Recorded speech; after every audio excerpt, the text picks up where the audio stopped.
fikir var, bu trackte ilim var. Beslenir iman, her yer ihtilaf, şer ve istila, bence bir liman.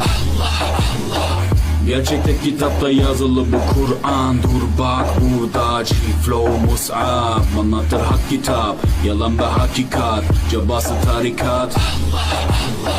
Sana yobaz derler, böyle olmaz derler. Onlar gibi düşünmedikçe çoban derler. Biz Müslümanız, düşüncemiz hüsnü zandır. Bak istediğin güçle saldır.